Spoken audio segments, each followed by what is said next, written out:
And folks, your next comic all the way from Port Lincoln, please give it up for Michelle Casserley.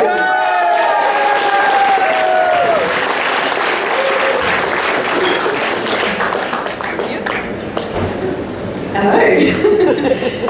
I'm Michelle. I have to look at my cards and see what I actually am because I'm a bit excited to be here. I'm an artist and a mother and a teacher, and I live with mental illness. And I also live with cockroaches, rats, and spiders, and they're just some of our pets at our house.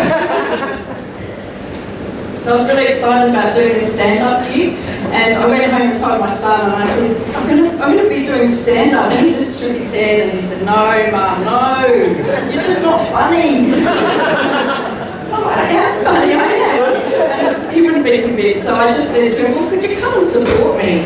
So anyway, thanks to my daughters for being here tonight.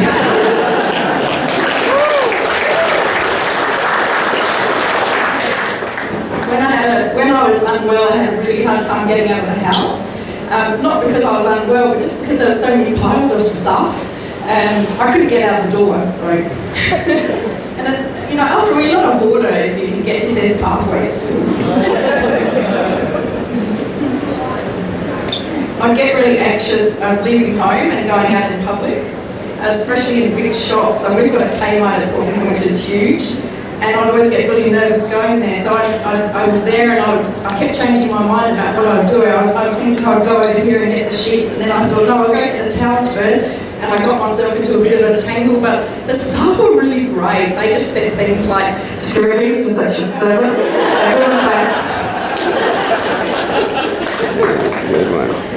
I have a fear of doctors. It's kind of a phobia, a bit like how people are frightened of spiders, except spiders have better handwriting. We recently built an addition, so we had tradesmen in the house. So I found there were a few things that I couldn't do when they were there, like picking my nose, scratching my butt, and doing the Macarena. Sometimes I just hear too many voices in one day, and that's just in my own head. When I was unwell, I had a really hard time coping with the kids. So I'd be just totally exhausted, and they'd be running amok, out of control, yelling and screaming as they jumped out the window. It's not funny, it was pretty terrible. When my son was about 10 years old, and he kept climbing on the roof, and when I asked him to come down, he wouldn't come down. So I just started to pretend that I didn't notice he was up there. But I got a bit too good at not noticing, which wasn't a great thing when he took off in the Camry. At one point I wanted to, I can't read. At one point I wanted to leave my kids and run off by myself, and I think that was the only original idea I had in the 90s. So when I'm manic, I get all these fantastic ideas. And at one point I thought it would be really good to travel around Australia in a caravan with the kids. But I realised it wasn't going to work because my kids would have thought I didn't have any money and I hate driving. And I was kind of lucky because by the time, I forgot about the microphone. By the time I thought of selling up, I got depressed again. So I couldn't even get to the front door, let alone travel around Australia. I guess depression's good for something. I get a lot of insomnia, so I've tried all the usual solutions like relaxation music, counting sheep, and cleaning the house from top to bottom at 2 a.m. That's what we all do, right? So it's really bad when I can't sleep because I end up signing up for courses, and so I don't take my credit card to bed anymore because otherwise I'll find myself enrolled in things. In hindsight, it probably wasn't a good idea to sign up for that do-it-yourself taxidermy course. My family hated it when I tried to practice on it.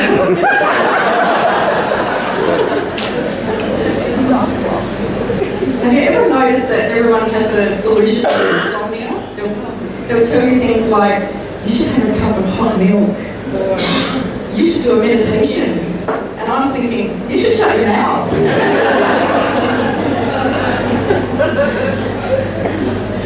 When I get anxious, I find repetitive activities really soothing. So I like sweeping the floor or vacuuming the carpet or reminding my husband that it's his turn to do the dishes. too. Sometimes I feel really bad because my friends will invite me to places and I don't really want to go. I really hate those hikes in the Himalayas.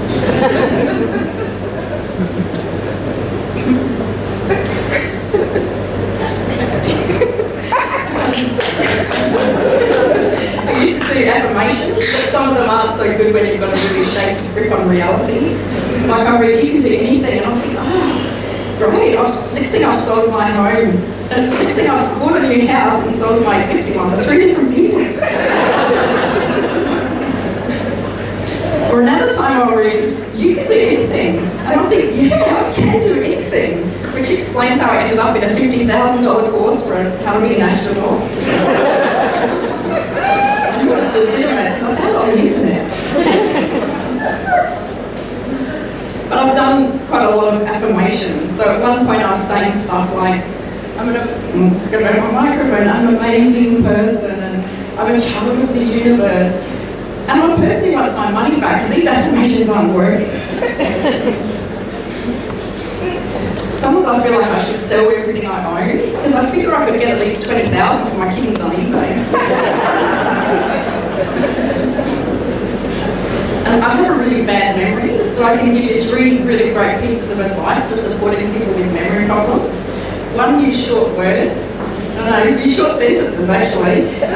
Use simple words. And 3rd thing is, I have a really bad memory.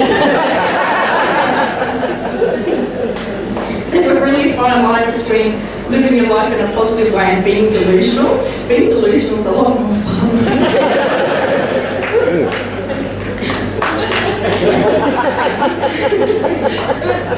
Once when I was really manic, I thought I was sent here to save the world.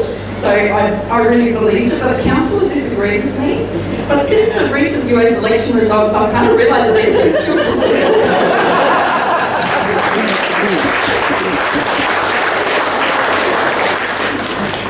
Delusions are fun. Thank you.